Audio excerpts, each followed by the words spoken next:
we will come back to these later once we know more.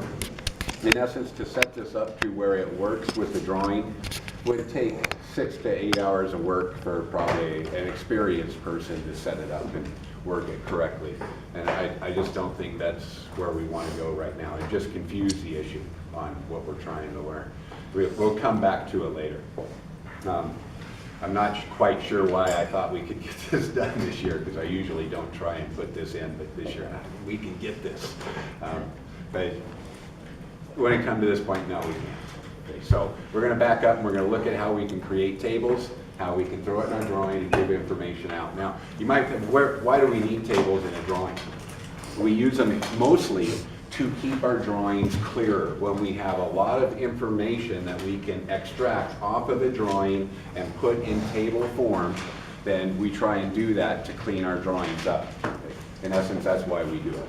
A real common one is like in architectural, we will have door schedules, window schedules, where all the size and model information on that is pulled off the drawing and put in a table. And then we use a symbol to reference into the table. You can do it for windows, you can do it for doors, you can do it in structural to count loads on a beam. You can do it for a mechanical project where you're listing nuts and bolts and some of the hardware that might go on. Anything that you can get off of the drawing to clean it up is what we would use schedules for. It wouldn't take you very long going through those file drawings in the back to see all kinds of tables. We use them with roads, we use them with buildings. Like I said, we use them also with just pieces that we put together, like motors and stuff of that nature. Okay, so we're just going to go over how we make a table today and how we might put it together. I printed you out part of a door schedule off of a residential project that handled, and we're just in essence going to see if we can't replicate this morning. Now, before I jump into that anymore, a couple things. This afternoon, we've been going pretty hard, so I kind of wanted to end today on a funner note, so we're going to do a Fun Friday this afternoon. So we'll start that about 1:15 in case you go out for lunch or something, give you a chance to get back. Okay, I know, Sean, you're not going to be here, right, this afternoon? Is anybody else going to be gone? Oh, really? Gabe, you will be. I forgot you leave every day. Anybody else? Okay, that'll leave us 12 in here. That'll give us a good number to work. Okay, so we'll do that from 1:15 to approximately 2:30 whenever we finish with that exercise, and we'll be done with it. Okay? And that'll end our week. Now, this is the last formal stuff out of the text that we're going to cover. We still have a couple items that are behind the scenes that I want to handle. I think maybe David volunteered yesterday to do one. He's thinking about that. If he doesn't do it, I'm going to do it. And then there's one other topic that I wanted to cover. So next week, we'll do those two topics, Monday and Tuesday, and get a couple things handled out. Yes, Rebecca? I was going to do the continuous line. Huh? I was going to do the continuous line. Is he going to do that? I'm sorry? The continuous line, like the, not the continuous, the hidden line or whatever? You wanted me to teach on that, right? I wanted somebody to teach on it. I can teach on it if you want me to. Not today, but On how to fix our line types? yeah. Well, David? we'll let one of you two figure it out. David's going for it, then he can. I don't care. But anyway, we've got those two that'll go Monday and Tuesday. Now, we need to get started on our next course. If you don't know, we're really kind of about 2-3 days behind where we need to be in the schedule to get everything done by the end of the semester. I'm not too worried about it because in drafting 134, the following class, we could make that up in there. So I'm okay with us going to like Wednesday for this course. So on Tuesday, I'm planning on doing a test review for the final, also with a short lecture that will go on that. Wednesday, I'm thinking we will test, and then we're going to move to the next course at that point, probably on Thursday morning. And where is that other test going to be take before Tuesday? I would hope you're done with it before Tuesday. It would be my hope. So that's kind of how we're gonna work this course. That's a tentative schedule. Any questions or thoughts on that? Okay. All right, let's jump into tables then. Gabe, any chance I can get you to hit that front light, please?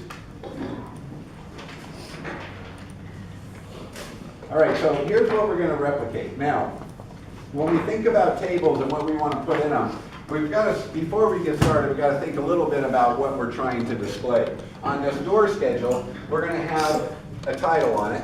So what's our title text that goes in here when we do titles? Yeah, it's our 2, which is 1/4 inch high, right? We want that to be the biggest text we have on a drawing, title, so it really stands out. So we're going to put a title strip on our table. Now following that, we're going to put another column that we'll call a header. And this is basically going to be the header of columns. And when you think of a table, columns run this way, just like a column in a building. Rows run horizontal. Now, so what we're going to come in, we're going to put a title strip, we're going to put some header strips in, and then we're going to have data cells. Now, keep in mind that AutoCAD has this table feature, but like I mentioned, it takes quite a bit to set it up. Don't ever forget, you can just draw a table and populate it with MText if you need to. There's many people, that's all they do. They just have set tables they've drawn before, and they just cut and paste them in through blocks, and then update them as they go. So you can do that. You're going to learn later, you can also do this in Excel or Word, and then we can attach or link an Excel document right into our drawings also and do that. And to tell you the truth, it's kind of why I've never really used tables in industry, because Excel is so much more powerful with its calculating abilities and things of that nature that we use, that I've always just gone that route.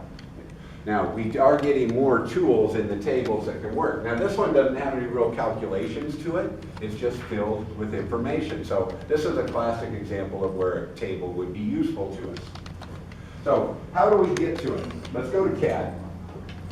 And if you go to the Annotate ribbon, we're going to see where our tables are. They're right over here on your Annotate ribbon. Now, it's got a little arrow in the bottom right-hand corner that's kind of sitting at 45 degrees. What does that little arrow mean? You've seen it before. I'm sorry, Amy? Yeah, it's a style, right? Because we had our text style, the style command. We haven't done this one yet, which is our dim style. We'll do that one at 135. And then here you have your multi-leader style. Here your table style. Now, I don't use this enough to where I use the command line on here. I just basically use this. So let's just go ahead and click in, and before we get started, we're going to format our table style. Okay? So we'll set that up. So just click into that, and you get a table style. Now, it is based off of all of the AutoCAD stuff that was given to you at startup. We don't really like any of that. So let's create a new table style. So click on New. And we'll give it a name, and let's just call this door schedule.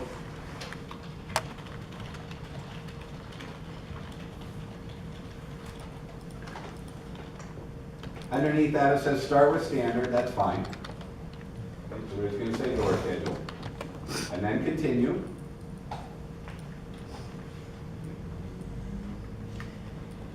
Is everybody at the screen I'm at now? Okay. Now, here's where you go ahead and set this thing up. Now, it started with a base template that it had that has a title strip, it's got some headers, and then data cells. Okay. So you need to come in and format the text styles you want in all of these. Okay. That's in essence what you're going to do here. So the first thing I'm going to do is up under cell styles, right up on the top right.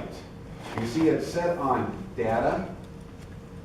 Okay, so that's dealing with just the cells. That's all these ones that say data down in here. Now, if you look under the properties, the fill color is at none, alignment top center. You probably want that set to middle center.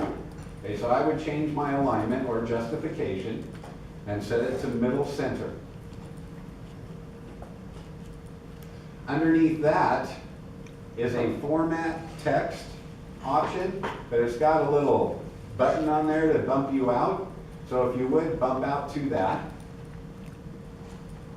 Now here's where this probably looks pretty similar to you, those of you that have worked in Excel. What are we going to put in here? I'm going to leave this on text because we're just going to put text in here. But if you were doing like a cost materials list and you wanted to know how much this costs, you can have currency, you can have angles, you can have whatever you want in there.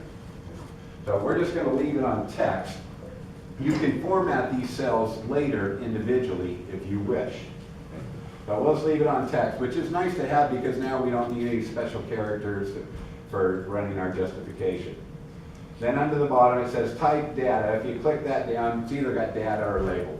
Okay, we're just going to leave it on data. Now there's 3 tabs that go with these cells. And you need to go through each 3 of them. We did the general right here, which is just our general properties. Okay? The next thing you want to do is click on the text tab and let's set a style that we want this thing to use. Okay, so click on text. Now it's using the standard text style. Okay? We don't want that one. So I'm going to bump into this little button right to the side of my text style, and it's going to open the style command for me. Now, we're going to do this in an architectural sense. So I want you to create 3 text styles here. And just create them right here and then we'll choose them. We're going to do an arch 1, an arch 2, an arch 3. Where 1 will be an 1/8 inch, 2 will be a 1/4 inch, 3 will be our mid height. So this is going to be 3/16 or 0.188. Annotate? We're going to make them all annotated. So just so you know, the arch 1 is going to go in our data cells. That's our general text. The arch 2, which is our title text, is going to go in that title strip. Our arch 3, which is our label or 3/16 text, that's going to go in that header strip. Okay. So create these 3 text styles right here. Use archstyle.shx as your font. Okay. I'm going to do new arch 1.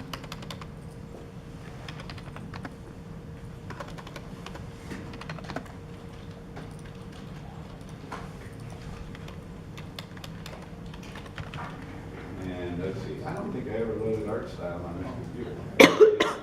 So you folks have all got ArtStyle, right? Yes. Okay, you use that, I'm going to use Simplex.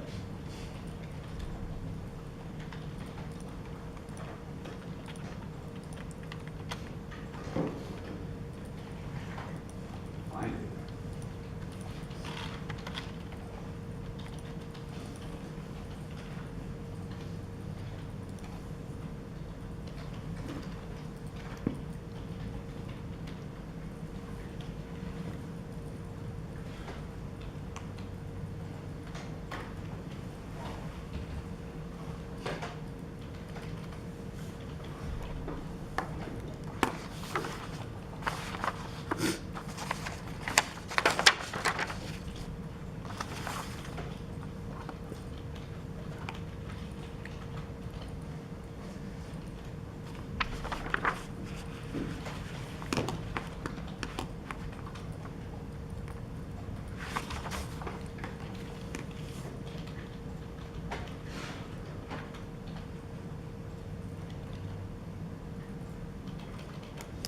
And then select your arch 1. Once you've created those, select your arch 1, set it current, and say OK, and it should bump you back to your screen. You see arch 1 stuffed in there.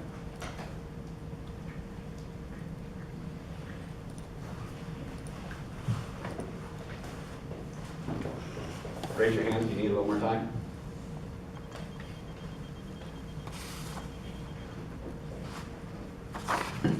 Cheryl, you never raised your hand, but I think you need more time, right? Are you good? Okay.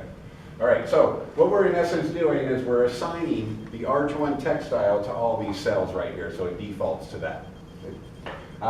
Let's go to the, now we're just going to leave everything else by block, which is the same as by layer for the most part. Let's go to the borders tab right here. Now again, this will probably look fairly similar to you if you want your borders that go through. Now, this is controlled by layer also, because it actually creates the tables on a 0 layer that will take over the properties of whatever layer you put it on. So you don't have to fill this stuff out. If you do fill it out, it will override the layer you put it on, and it's always going to print this way. So if you come into line weight and you choose 0.02, which is a good line weight, it's not quite like an OBJ, but it's not as thin as a normal one. That's a pretty good size for that. If you choose it, it's always going to print there. But if you ever change that and go to another layer and say, I want you to print thin, it's not going to do it. because it's assigned a specific line weight. I would almost really recommend that you leave this stuff alone and you let the layer control the table and the line weights that go with it. But you do have the individuality to toggle it. Now, I do like, if you come down on your borders, I usually choose the left one. That's the one we use the most, where every cell is outlined. So I just say that one, and that will be good. Now, up under cell styles, we just dealt with the data cells. There's a drop-down arrow with that also. So let's choose that drop-down arrow, and let's choose our header. Now the header is the text that we're going to put in right here. Right? So again, once you choose that, you've got your 3 tabs that are now specific to it. So I'm going to go to General. Looks like everything here is good. Alignment, you want to make sure is middle center. And I think that's about it. It's got 16th inch margins that it's going to place automatically for you. Now go to the Text tab. Here you do want to change your text style. Okay. We're going to use your Arch 3 or 3/16 inch high text for this. Okay. And again, on your border, you can kind of just put the same clicking on you're going to outline all the different cells. Now go back to the top on cell styles, and this time choose your title, text, and again, the only thing you really got to do is on general, make sure your alignment still stays at middle center, and then set your text into the text tab to Arch 2.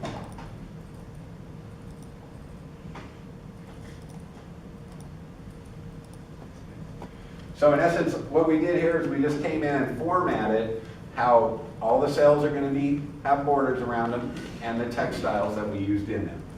Okay. Everybody got that done? Okay.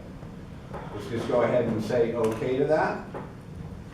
You should now see that table style listed. Now I'm going to click on Set Current, so I'm going to left click it, turn it blue, and then click Set Current, and then close it.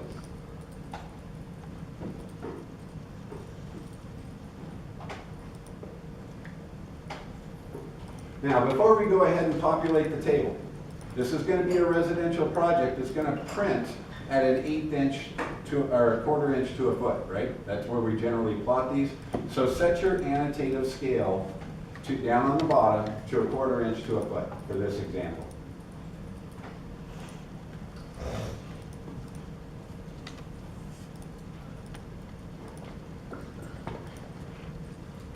Remember, before we ever annotate a drawing, we want to have an idea of what we're plotting at, right? That's really when we've got to list this scale. When I say annotate, produce text or dimensions on a drawing. That's when we need to have this figured out. Okay, is everybody with me? Okay. That last step I missed. Okay, come down to your annotate a variable down here, click it up, and choose 1/4 inch to a foot.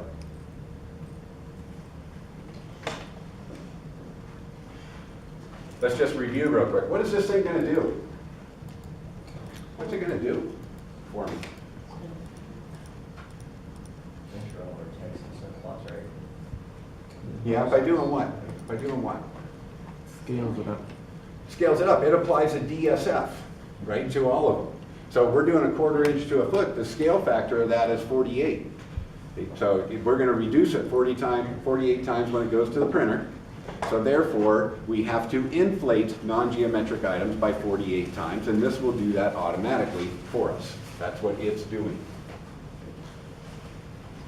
Okay, so we all good on that? Now let's go ahead and place a table. So the way you place a table is, again, on your annotate ribbon. We are not using the style option now. We're just going to use this table command right here. So click into that. It's going to start, since we had door schedule set that style, it's going to start with that. So we're gonna have the right text already all set up in all these, all our borders is all set up. All we really need to do here is come in and tell it what we need as far as columns and rows to hold the data we need. So on this one, we have how many columns? Don't count the header or the title strip. So we've got 1, 2, 3, 4, 5 of them, right? So we've got 5 rows. And columns, we have 1, 2, 3, 4, 5. We have 5 columns.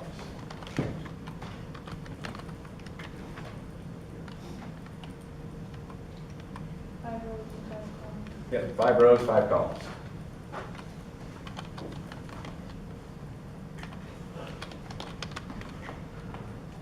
Okay, down under here, it's going to say, hey, your first row is going to be this, your second row is going to be this, your other row is going to be these. So we need a couple more, don't we? Okay, so I'd say you need 7 rows.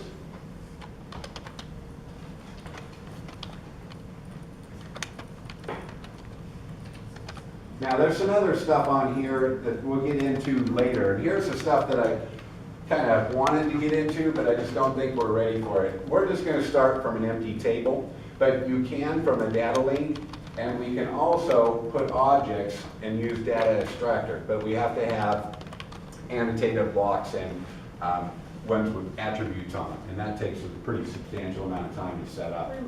Questionable. 7 rows, why did you put 7 rows? Because the Add first those row other is your two? title, second row is your header. So that you just add those two in. Yes.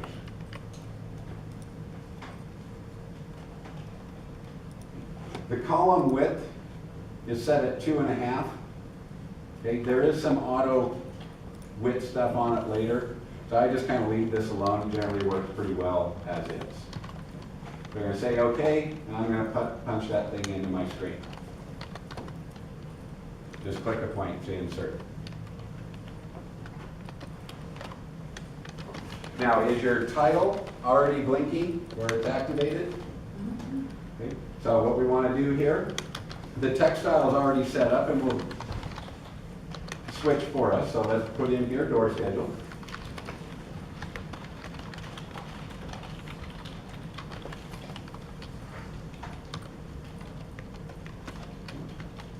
Then let's just click into our header boxes.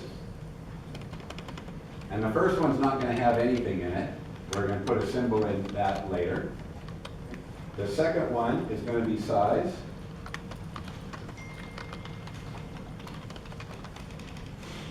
Next one's going to be quantity.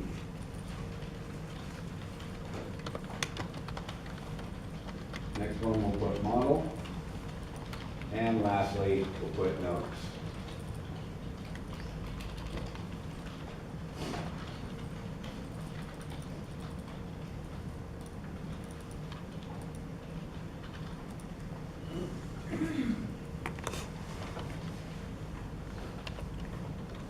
If you did want to put something in the first cell, you would put SYM for symbol. Generally, we just show them the symbol, but you could do that. All right, once you're ready to get out of the table, again, this is kind of like MText. You're going to see a lot of similarities here between this and MText. You've got your closed text editor, or I click anywhere outside the box. And that will get you out of this. And I want to pump out of it real quick so I show you how to get back into it. So you're going to use the double click edit variable to open these back up and start populating. So if I'm getting ready to put something in here, all I do is hover over the table, double click it,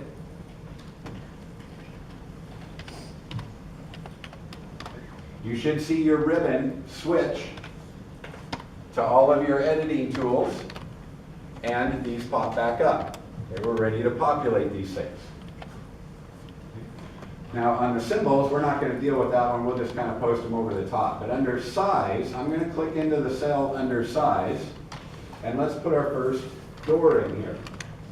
This one's 5'6" by 6'8", and the 6'8", Becca, just so you know, that is the standard door height. The 5'6" is not. They come in a bunch of different sizes. So I'm going to put 5 foot dash 6 inches by 6'8".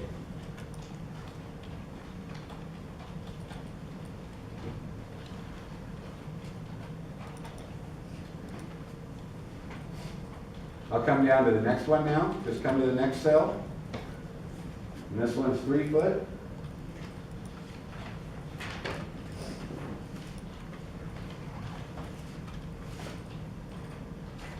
You put space in there. Yeah, between the X's, yeah. We got room. Now, on this one, since we have a couple doors coming after this that are real similar to it, they just, stuff changes on the models, let's cut and paste this guy.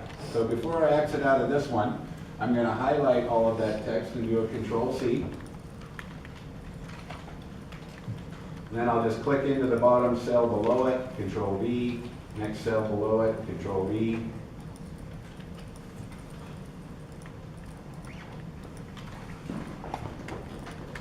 So we had 4 of those, right? And the last one does have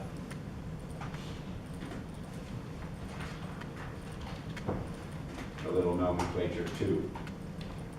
What did you do? You just clicked it? Yep, just click it and then Control-V to paste it.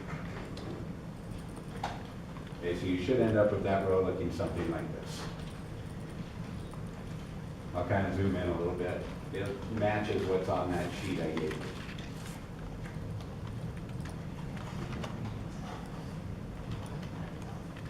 Okay, so I have to do Control-C and then Control-V. Yes, highlight, so what I did there is I typed in this one right here, Missy. I just highlighted it all blue, Control-C it, and then I just went and clicked into this space and Control-V. Click into this space, Control-V, and it pastes that text in. Or you can retype it if you wish, if you don't want to use that paste.